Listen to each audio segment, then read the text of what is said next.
What concessions will Putin have to make? Well, to me, there's going to have to be things like territorial concessions as well.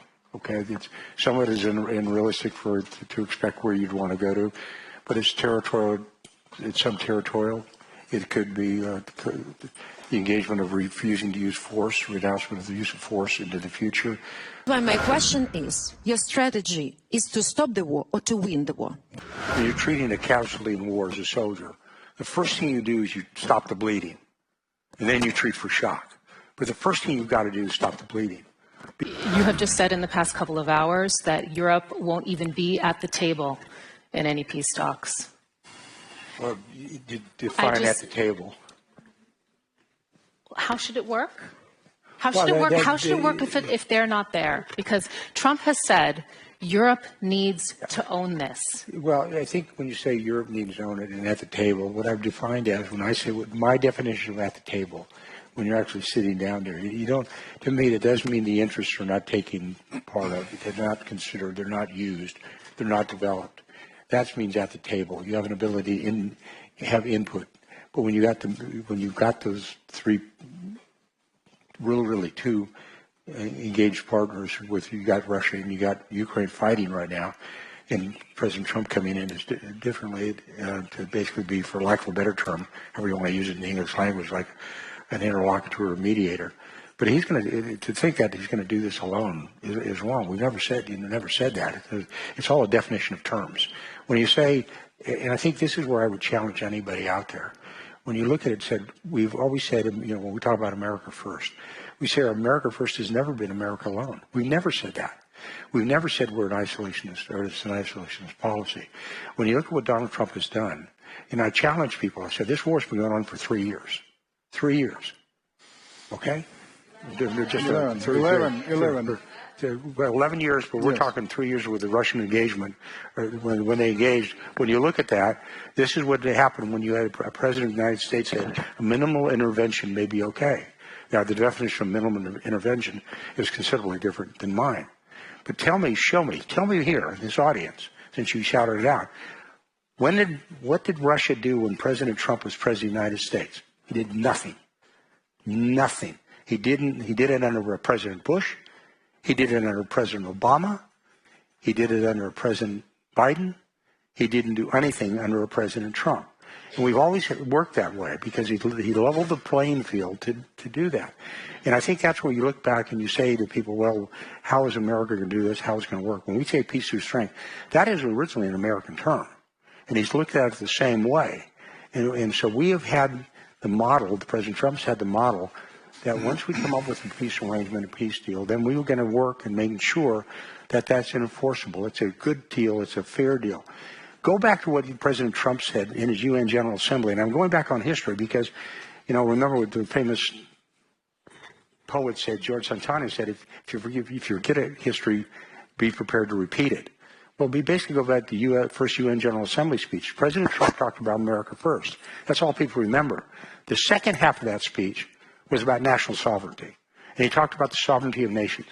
And he said quite clearly in that, if a nation fights for its sovereignty, we will be with you. And he's done that. So this is where I've said the challenge is, when you say things like that, you put it on the negative, and I put it on the positive. That's there. The last 3 years, or 2 years, the previous administration, the concern that President Trump has, when you look at what happened in Ukraine, he says, well, I want to, we stop the killing. The level of killing, and we all know this, you're at World War II level of death. When you look at the destruction, let's use a city, somebody made the comment of Mariupol. When you came out of there, that's a city the size of Denver, Colorado. It's the size of Atlanta, Georgia. It's destroyed.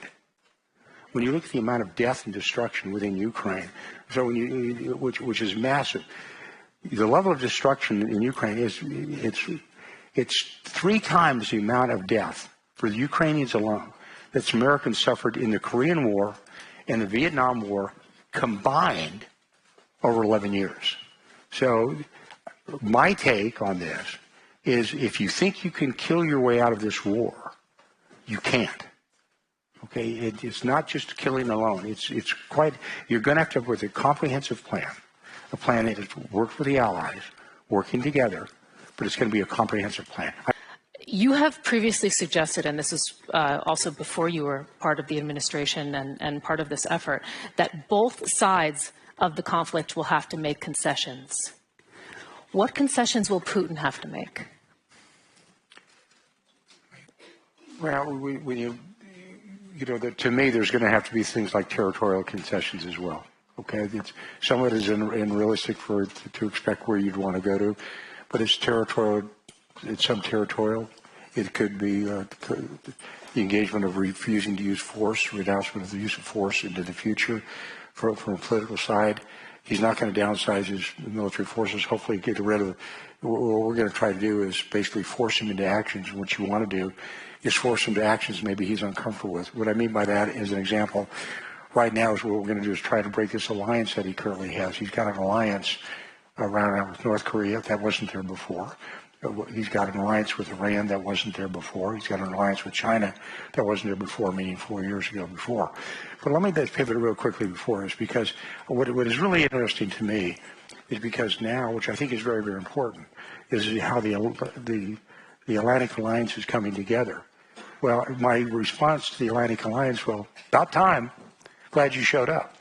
Because we said over 4 years ago, we said it quite clearly, the NATO alliance made a clear declaration in 2014 in Wales that by 2024, that they would have 2% of their GDP in defense, of which 20% was modernization.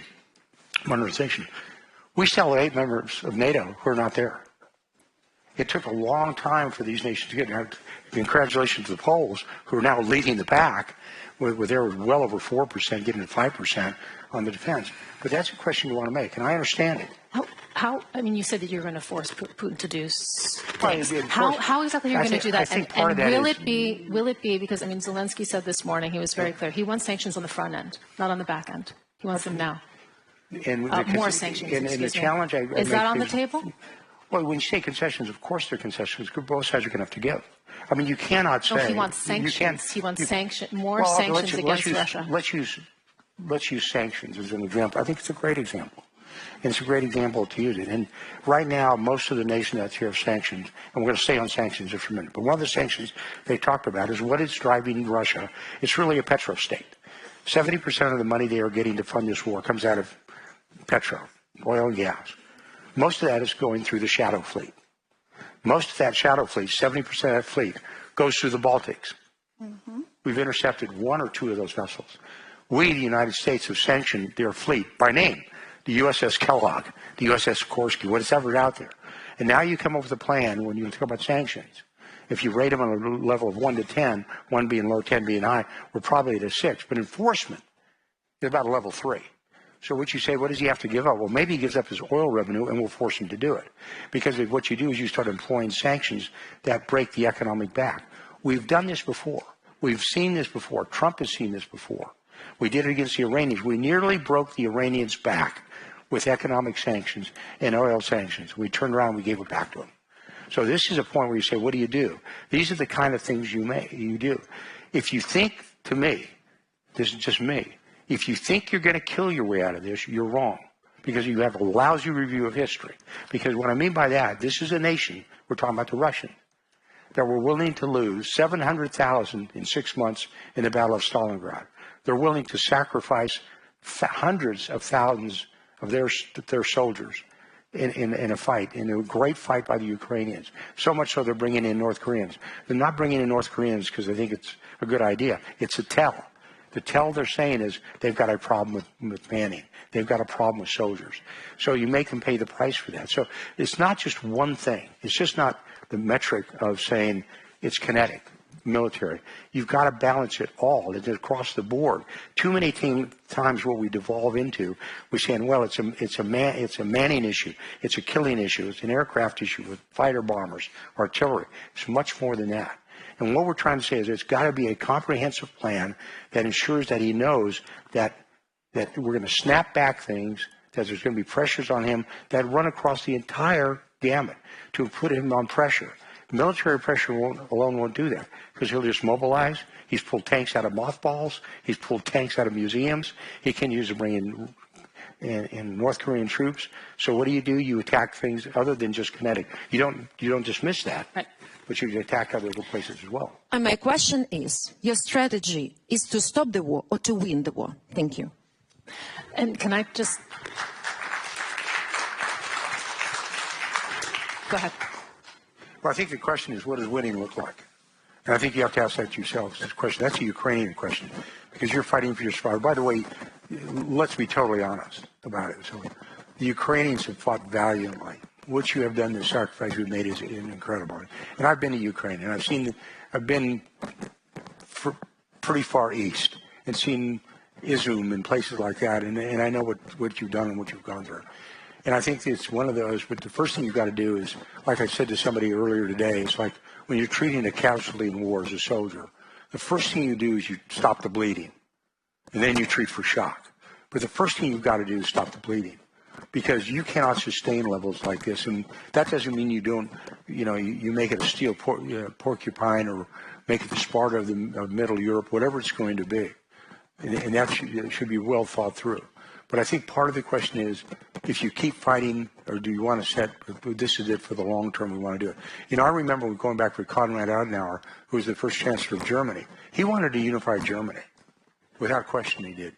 But he looked over the long term, and he said, maybe this is what we look like. When you look at the Baltic states, which were subjugated by the Soviet Union after World War II, the United States never recognized that. It was called the Wells Doctrine. And we said, you can occupy the land, but we as the United States, we do not acknowledge the fact that this is your territory at all. So this is one of those when saying, okay, this is part of the process. We have to figure out, what does it look like? If you're thinking about victory in World War II terms, of signing a peace treaty on the deck of the USS Missouri in Tokyo Harbor, that is probably not going to happen. But you have to look at it a little bit differently and for the long term. And that's what we want to do. We want to send a message that aggression is not acceptable, and that the freedom and sovereignty of a nation is acceptable, and that's what we want. And those are the hard questions we have to ask. We have to address it. We can't run from it. But we also cannot be, I believe, from the west and from the east or north and the south, we cannot be Pollyannish about it. You cannot hope for it. Okay? Hope's not a method. It doesn't work. So the reality is, where do you get to? And part of it is we want to make sure that there's a sovereign, stable, successful state of Ukraine. That's the big one. And we obviously, that is done through stopping Russian aggression. We understand that. But the final details of that are something that has to be worked out, will be worked out. And one of the people who have to do that is your president, President Zelensky, and in getting them together, whether you like it or not. Adversaries have to talk. We have to move on to the next question. We have many. Here you go. One for you. Thank you, Bob Dane from the Klingendahl Institute. General, you're being asked quite a lot of questions. Thank you for interacting with us. Somebody else is quite all right. Much appreciated. Now, I have a question as a military man, because the ceasefire is going to be incredibly difficult. We know from the previous ceasefires, the Minsk agreements, I used to work for the OSCE, that was violated almost every single day for a period of 8 years. And this line of contact is much longer. And as a military man, you know well that the complexity of these weapon systems, artillery, drones. Do you have some idea already on what will be needed even to monitor and enforce such a ceasefire? And what happens if it's violated? And I would just very much. Yeah, and I would like to also add to that. You have, first of all, what security guarantees is the United States willing to provide to Ukraine? And there's a bit of a dilemma here, because you have on the one hand Zelensky saying that if you're not willing to provide security guarantees and the EU can't fill the gap, then he wants an army of 1.5 million. They have about, I think, 800,000 right now. And Putin, that's an absolute no-go for him. How are you going to handle that in any sort of negotiation to get them the guarantees that they need to secure some sort of lasting peace? Well, one of them is, I kind of alluded to it, and I'll go back to it. But the first is, to be very candid with you, I do not speak for the President of the United States. The President of the United States speaks for himself. Okay? And I will not say that this is a decision of the United States. I got 0 electoral college votes this year. Okay? I got no votes. Right? He did. He's the president. His commander-in-chief under our Constitution, he makes those calls. He'll make those calls. We as advisors make recommendations. And so when I say this is what they'll be, I don't know what they'll be because that's his call, not my call. When it comes to violations, that's what I made to earlier, is this is when I say you have to take a measure. And historically, if you do it, you're good. How do you respond to a violation or a ceasefire? We have proven that. Donald Trump has proven that.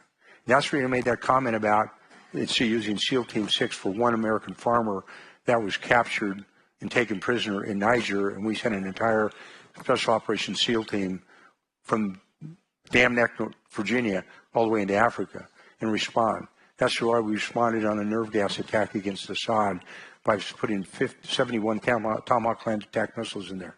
The response is immediate, it's violent, it's overwhelming. That's how you respond to ceasefires. You don't respond to ceasefires by going, gee, that's okay. Okay? And the measure of the man, and I've seen it happen in 4 years, is a willingness, the willingness to use force, because that's a key part of deterrence. Because what you're asking about is on a violation of a ceasefire is how do you establish deterrence. You can have all the capability in the world that you want, but if you don't have the will to do that and the will to execute, then it means absolutely nothing. And ceasefires mean nothing. Okay, we're going to take another question. Yeah. I just want to make this point on behalf of Ukraine. We have a shared responsibility because it was us as allies that encouraged Ukraine to give up their nuclear weapons, and I know that there is a discussion in Ukraine that had they not done that, they would not be in this situation. The truth is, when you look around the world in different conflict zones, there are different security guarantees. The United States effectively has security guarantees with Japan, with South Korea. There's Article 5 with Israel. There are different security arrangements. This is a long border. There is drone capability, which we learn from, that can provide some of that guarantee. But in the end, what I think we'll be thinking about, and I know we're thinking about, is what does Russia fear? What stops them breaching the guarantee? And that is the detail. That is an alliance we're getting into. And of course, Ukraine will want that guarantee. And even if they were to be admitted to NATO, there is a path. They would need those guarantees even before that irreversible pathway that we set out back in